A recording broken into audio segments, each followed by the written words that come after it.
derecho a la opinión y el acceso a la justicia de los niños, niñas y adolescentes.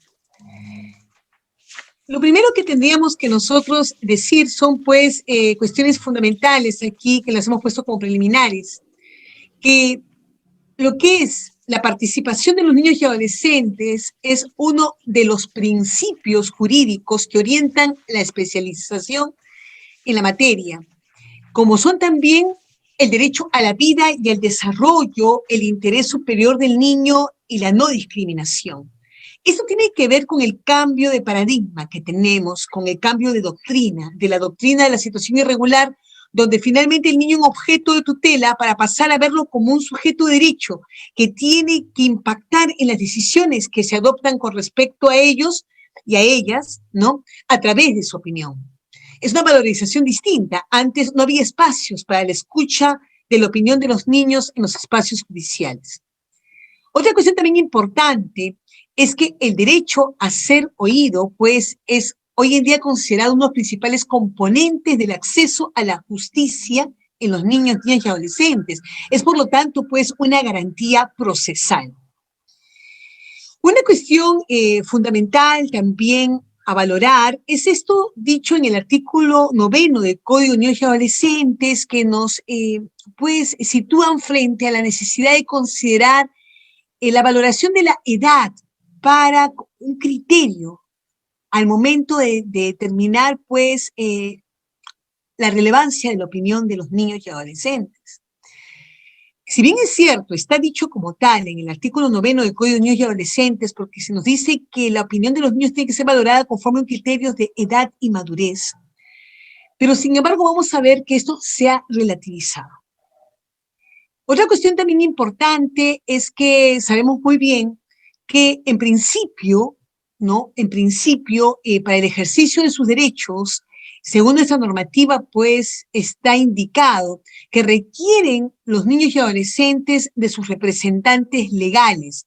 Habrán, pues, algunos, digámoslo así, actos jurídicos especiales que no lo requieren, ¿no? Como, por ejemplo, el hecho de reconocer un hijo, el demandar en alimentos, ¿no? Son cuestiones que otorgan una capacidad civil especial. Otra cuestión también importante es cómo se vincula el derecho a la opinión con el interés superior del niño. Esto está claramente establecido en el reglamento de la Ley 30.466, ¿no? Y también la forma como ha sido esto establecido en los numerales del 70 al 74 de la Observación General del Comité de Derechos del Niño de las Naciones Unidas, número 12. También es interesante podernos referir a las reglas de Brasilia sobre acceso a la justicia de las personas en condición de vulnerabilidad, específicamente a la regla 3 y también la quinta, en donde a los niños se les otorga pues una condición de vulnerabilidad y por lo tanto pues estos tienen especial tutela que tiene que pues velar el sistema de administración de justicia en consideración a que se encuentren en una etapa de desarrollo humano. Pues cada vez estamos más claros que no escuchar la opinión de los niños se constituye en una medida de exclusión, ¿no? Y a su vez también en la manifestación de un adultocentrismo, en donde lo que va a primar, pues, es los criterios, los planteamientos de los adultos al momento de decidir con respecto a estos niños y adolescentes. Sin embargo, es importante también plantearlo de manera preliminar, la opinión de los niños no obliga en las instancias judiciales, sino que más bien debe ser valorada obviamente por el decisor judicial, porque es la forma que tenemos de ver también sus resoluciones, ajustarlas a un problema humano, ajustarlas a los requerimientos, a las necesidades de los niños y adolescentes planteadas por ellos mismos. Escuchar a los niños es verlo como un sujeto que tiene sentimientos, que tiene algo que decir. Y ello pues termina siendo fundamental, pero no obliga. Y esto es porque estamos entendiendo aquí que la opinión de los niños, pues, no podemos nosotros cargar sobre ellos la responsabilidad de la adopción de decisiones de tanta relevancia como las que se ventilan en los procesos judiciales. Quien decide es el juez. Lo que hace es valorar, repito, la opinión de los niños, pues como con un criterio para decidir. Ahora, estamos nosotros en realidad a un tema muy interesante que nos plantea, pues, una cuestión que se suele discutir en la especialidad de los derechos de los niños y adolescentes, el tema de la autonomía versus la protección. O sea, en la especialidad continuamente nos planteamos qué tanta autonomía podemos otorgar a niños y adolescentes en determinadas materias para decidir. O más bien, cuánto es requerido que el Estado adopte medidas de protección o brinde protección en sí al niño adolescente por ser un sujeto vulnerable en una etapa de desarrollo humano que hay que resguardar sus derechos. Lo que está claro, según lo planteado por la propia Corte Interamericana de Derechos Humanos en la opinión consultiva número 17, es que es evidente que las condiciones en las que participa un niño en un proceso no son las mismas en que lo hace un adulto.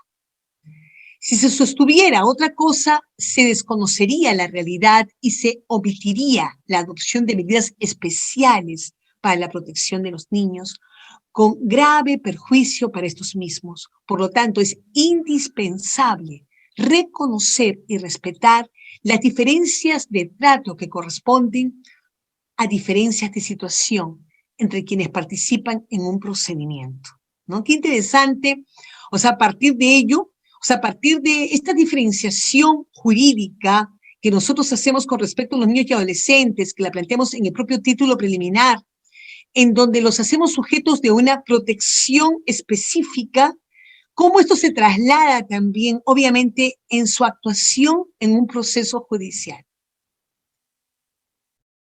Sobre particular, tenemos nosotros, pues, también pronunciamientos del propio Comité de Derechos del Niño de Naciones Unidas, que en sus observaciones o recomendaciones, perdón, en 2016, en relación al informe que emitiera el Estado peruano, dice textualmente lo siguiente: preocupan al comité los informes según los cuales los niños son rara vez consultados en los procedimientos administrativos o judiciales.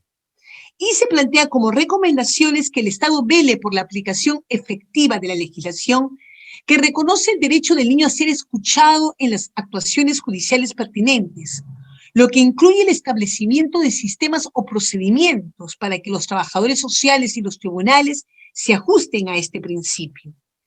Y se establezcan directrices e indicadores para facilitar, evaluar y supervisar la aplicación del derecho del niño a participar en asuntos pertinentes y a ser escuchado en los procedimientos jurídicos y administrativos.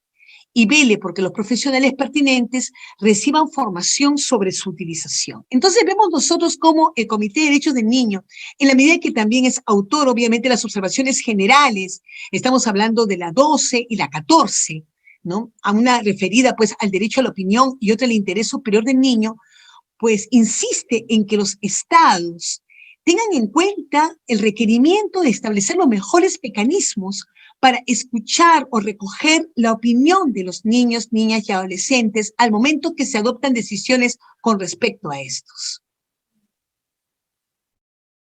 Un tema también interesante a tocar es cómo de repente, acá he recogido la legislación argentina, ¿no? Podría estarse tratando estas temáticas en países vecinos.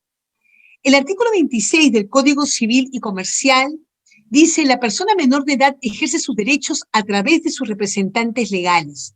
No obstante, la que cuenta con edad y grado de madurez suficiente puede ejercer por sí los actos que le son permitidos por el ordenamiento jurídico.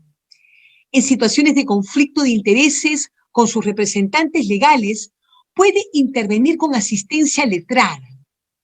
La persona menor de edad tiene derecho a ser oída en todo proceso judicial que le concierne, así como a participar en las decisiones sobre su persona. Interesante la forma como se relieva, cómo justamente acá en esta normativa se enfatiza no solamente como lo hacemos nosotros al momento de referirnos al derecho a la opinión de manera bastante genérica o aludida al mismo, por ejemplo, en lo que es una institución de tenencia, y en otras normativas también conexas vinculadas con los derechos de los niños y adolescentes, sino que es explícita aquí esta legislación en la necesidad de que sea oída en todo proceso judicial.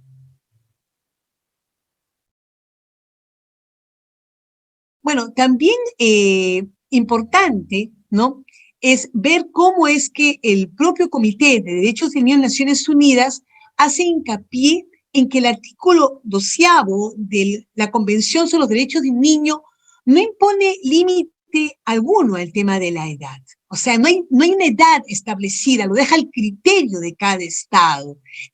A partir de qué edad poder valorar la opinión del niño, esto pues está de plano erradicado. Y para ello, pues, tratando un poco de situarnos ya en lo que es nuestro propio contexto, es interesante saber que existe, pues, un protocolo de participación judicial del niño ni adolescente, la resolución administrativa número 228/2016, Consejo Ejecutivo del Poder Judicial. En este protocolo se establece un objetivo: el establecimiento de medidas adecuadas de carácter procesal que hagan posible la aplicación efectiva del derecho a la opinión. Se establecen mecanismos que garantizan el ejercicio del derecho a ser oído, resaltando que se trata de una opción, más no de una obligación.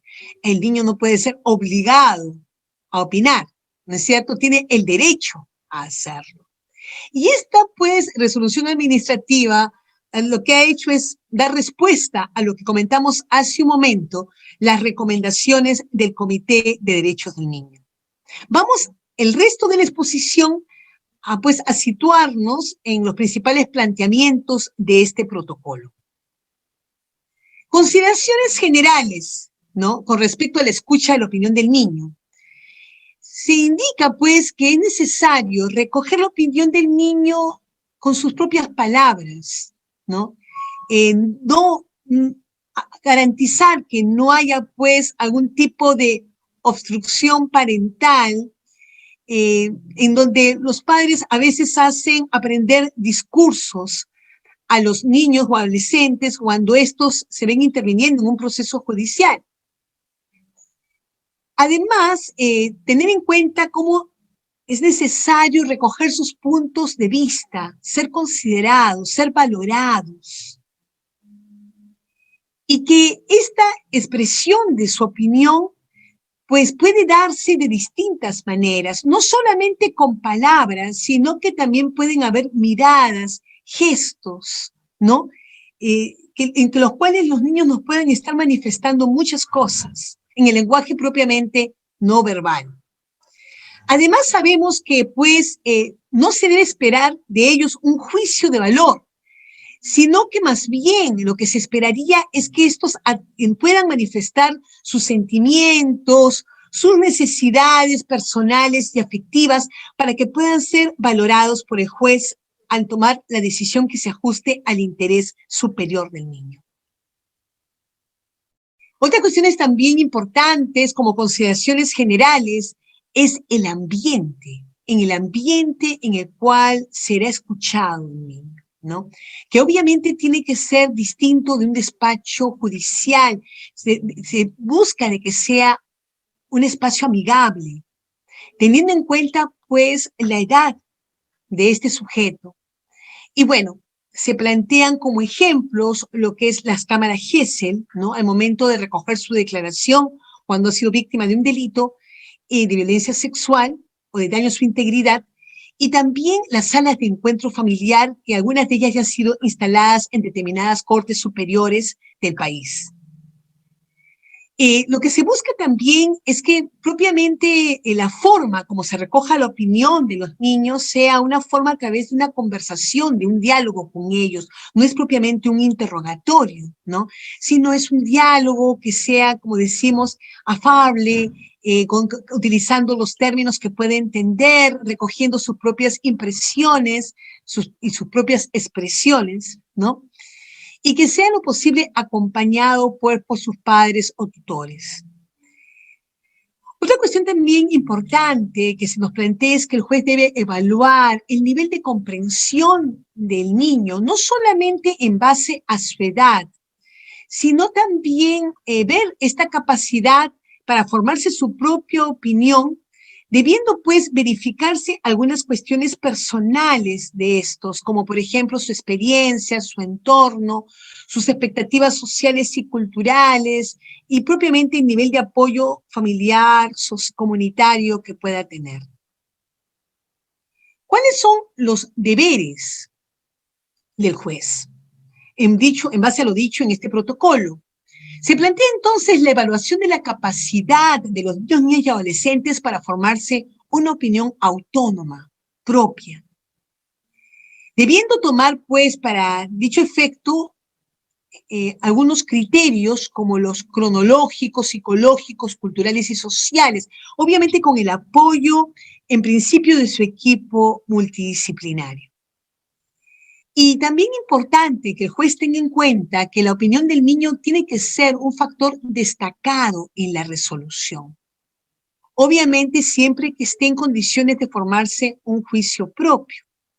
Si es que hay, por ejemplo, evidencias de una obstrucción parental, ¿no? O lo que fue conocida como alienación parental, pues ya lamentablemente esta situación descalifica la opinión de los niños. No puede ser valorada porque ha habido una injerencia, ha habido violencia por parte de uno de los padres en agravio de los niños. Al tratar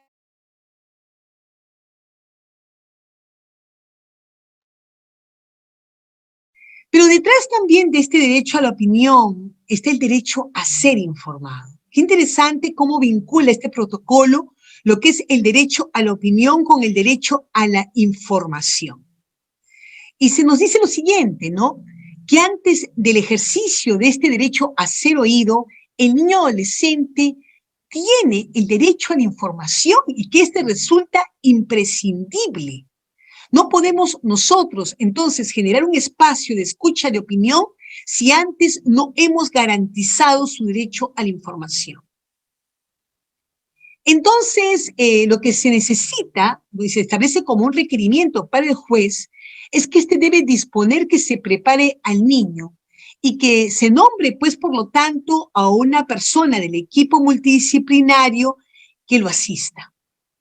El niño tiene que ser preparado, miren, esta exigencia, el niño tiene que ser preparado por lo menos un día previo a la audiencia, debiendo informársele mediante pues esta conversación amical, pues propiamente con los términos que éste pudiera entender, que se le explique la naturaleza y propósito de la audiencia judicial.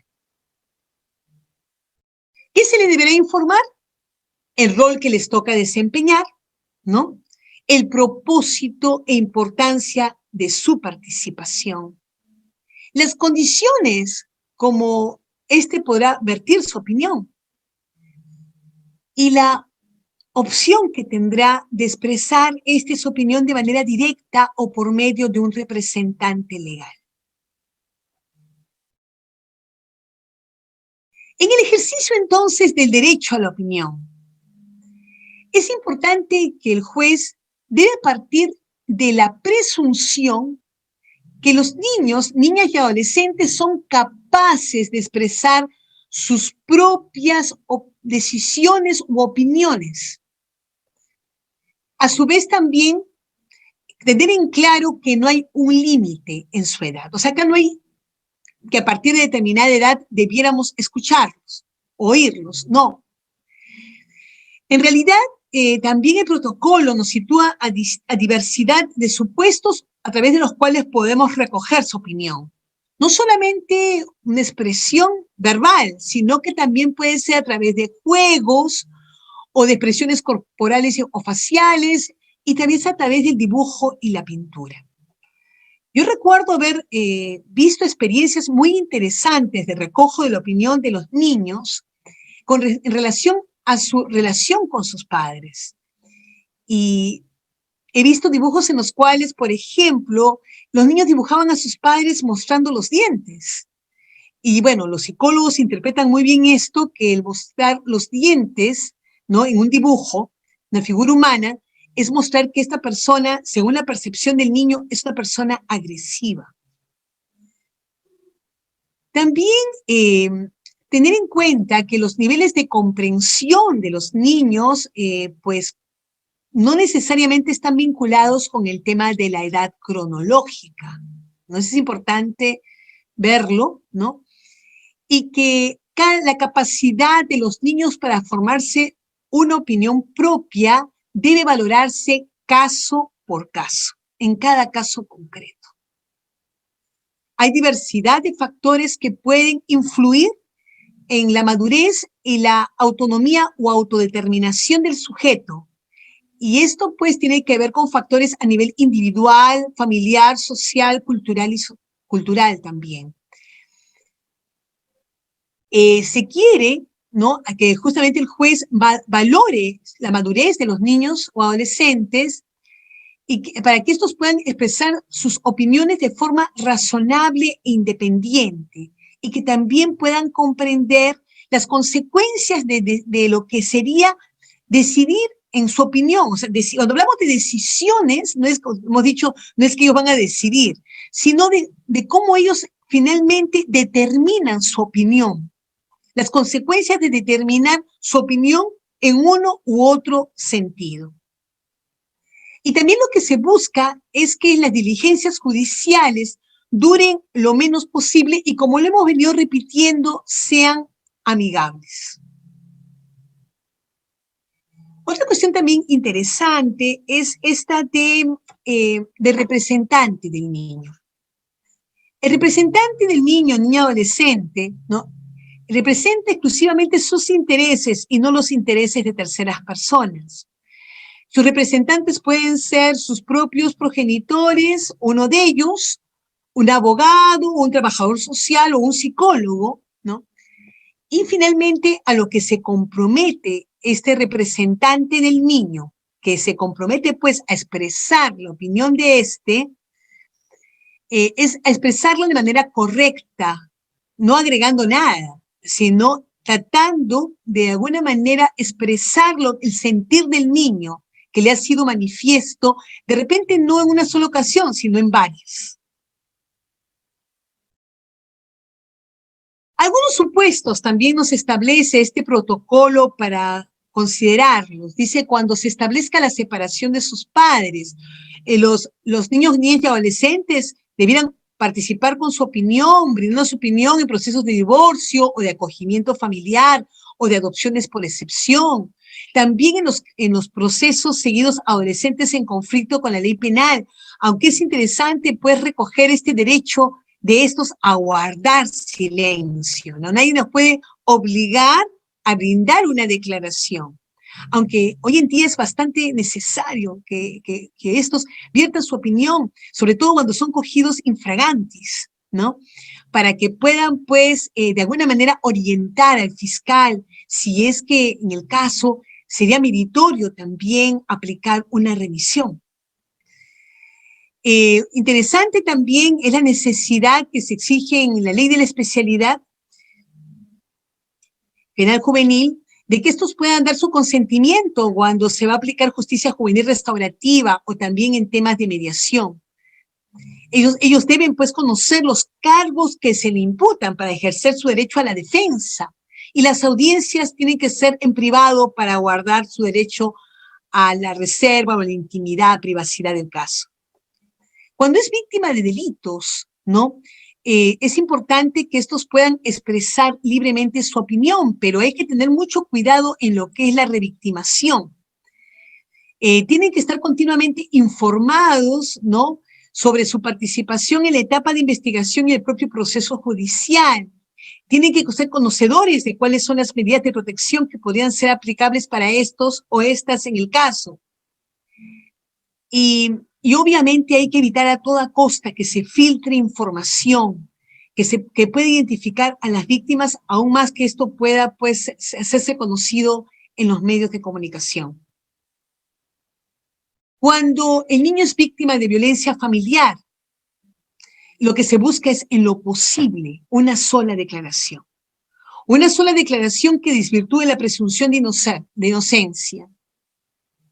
obviamente con algunas exigencias dadas por ley, que no existan razones objetivas que puedan invalidar sus afirmaciones.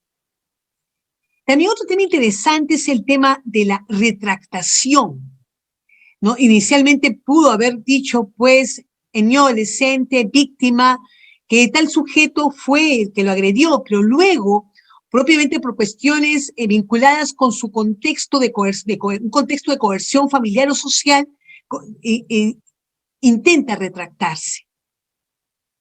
Pues esto es valorado justamente y en esa medida la retractación pues no tiene ningún tipo de validez jurídica si es que ésta tiene su origen en algún tipo de coerción. Ahora, hay varios otros supuestos establecidos en este protocolo, pero he querido resaltar fundamentalmente los mencionados. Y bueno, como un ejemplo que me pareció bastante interesante es este caso que llegó al Tribunal Constitucional referido al tema de desprotección familiar. Acá justamente lo comparto con ustedes.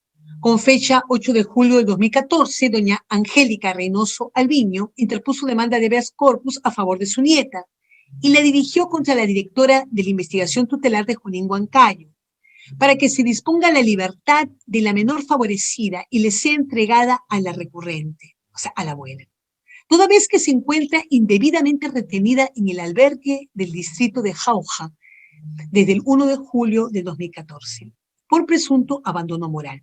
Entonces, como ustedes pueden ver, no regía pues la normativa que hoy está vigente, Decreto Legislativo 1297, se habla pues de la investigación tutelar, una dirección de investigación tutelar, ¿no? Ahora sabemos que es la Unidad de Protección Especial. Luego, con fecha 16 de julio de 2014, el segundo juzgado penal de Huancayo declaró fundada la demanda y ordenó el externamiento y entrega de la menor a su abuela, por estimar que la demandante presenta vínculos afectivos estrechos con su nieta y debe continuar con su cuidado. Agrega que la recurrente hizo desarrollar a la menor favorecida desde pequeña, o sea, se hizo cargo desde pequeña, y esta tuvo calificaciones y asistencias regulares en la escuela hasta el mes de julio del 2014, cuando deja de estudiar por motivo de su internamiento en el albergue. Entonces, la primera instancia efectivamente declara que es fundado este habeas corpus en el sentido que considera que no debió habérsele recluido un albergue a esta niña teniendo la presencia de la abuela que se hizo cargo de temprana edad de ella. Entre los hechos, ¿no? La abuela refiere que se hizo cargo de la menor desde que nació hasta los 11 años de edad, lo cual terminó siendo probado, y le brindó alimentos, vestido, vivienda, educación y asistencia médica. En febrero del 2014, vino la madre de la menor, hija de la recurrente, y con ella acordaron que la favorecida viviría alternativamente con la abuela y con la madre durante la semana y el fin de semana. O sea, vivió hasta los 11 años con la abuela y luego aparece la madre para reclamar su derecho a tener consigo a su hija. Y esto lo terminan estableciendo ambas. Lamentablemente, en el contexto en que vivía pues con la madre, se inicia acciones de investigación contra el padrastro por ser el presunto autor de violencia sexual en agravio de la niña. Y justamente el momento que se interpone el habeas corpus, este se encuentra recluido en el penal. El 1 de julio de 2014, por disposición de la directora de la Unidad de Investigación Tutelar emplazada y con auxilio de la policía y la fiscalía, se extrajo a la niña de la escuela. O sea, lo que se hizo fue coger a la niña y llevarla al albergue. Se arguye que la institución vulnera derechos fundamentales porque la niña no estudia y se encuentra aislada de su familia, pero justamente tal y como se recogen los hechos como sucedieron, en realidad a esta niña no se le brindó mayor información, sino que sencillamente se consideró que era necesario llevarla a un albergue porque su madre pues no le daba ese entorno familiar protector, y por ello pues se toma esta decisión, pero sin brindarle a la niña la posibilidad de estar informada, de poder de alguna manera opinar también sobre esta decisión. Con fecha 13 de mayo del 2014, la primera sala penal de la Corte Superior de Justicia de Junín revocó la resolución apelada y declaró improcedente la demanda por considerar que para el caso de autos existen vías procedimentales, como es la de la tutela y tenencia de la menor. Actualmente la menor, yo utilizo el término menor recogiéndolo de la sentencia, pero en realidad yo prefería hablar de niña adolescente, se encuentra bajo las atenciones de su abuela. O sea, en otras palabras, independientemente de lo que determinó la sala, pues ya se encontraba externada la niña al cuidado de su abuela. Ahora, ¿qué es lo que nos dice el Tribunal Constitucional? Dice, se exige de que justamente el interés superior del niño implique siempre una actuación garantista, de acuerdo con lo cual cualquier decisión que involucre a un menor se adopte considerando al menor como un sujeto de derecho, al que es preciso garantizar la satisfacción integral de sus derechos. Por lo tanto, se vulneró el interés superior del niño. El alcance del escrutinio de las medidas adoptadas por la parte emplazada debe hacerse a la luz del interés superior del niño, que implica en puridad un accionar respetuoso de los principios de razonabilidad, proporcionalidad e interdicción de la arbitrariedad, que informan en todo momento el accionar de la administración pública. En otras palabras, lo que nos dice el Tribunal Constitucional es que habiendo la presencia de una abuela, teniendo la niña, familia, hubo un exceso, hubo una medida desproporcional y no razonable al llevarla a un albergue. Y también que se transgredió el derecho de la niña a no ser separada de su familia. Esta decisión, que es de última ratio, encuentra una justificación en la medida en que se tome sin entorpecer el crecimiento, el desarrollo de la niña, ni suprimir sus vínculos emocionales o afectivos necesarios para su desarrollo integral. Entonces, en el análisis del Tribunal Constitucional lo que hace es finalmente declarar fundado el habeas corpus por todos los argumentos que estamos aquí en parte, bueno, y por otros más, ¿no?, que fueron esgrimidos propiamente en la sentencia. Pero yo quisiera justamente quedarme con esto. Yo quisiera quedarme con que una de las cuestiones que también fue recogida fue la opinión de la niña. Ella dijo, vivía con mi abuelita desde que era muy pequeña. Además refiere que no quería vivir con su mamá porque estaba ya acostumbrada a vivir con su abuelita y su mamá es quien la llevaba a vivir con ella a la fuerza. Yo quiero ir a vivir con mi abuelita porque desde chiquita estoy acostumbrada a vivir con ella y que ella es responsable conmigo y me cuida. No estoy yendo a estudiar. Lo que he querido con este caso, con este ejemplo, es justamente ver que los procesos en donde están vinculados los niños y adolescentes, no podemos perder la perspectiva de que son problemas humanos. Y que en realidad seguirnos exclusivamente a lo que dice la norma es deshumanizar el proceso. Yo creo que cada vez tenemos más en claro de lo importante que es escuchar la opinión de los niños, porque a través de la escucha de su opinión vamos a poder verdaderamente responder a sus intereses, a sus inquietudes y necesidades y por lo tanto garantizar su interés superior.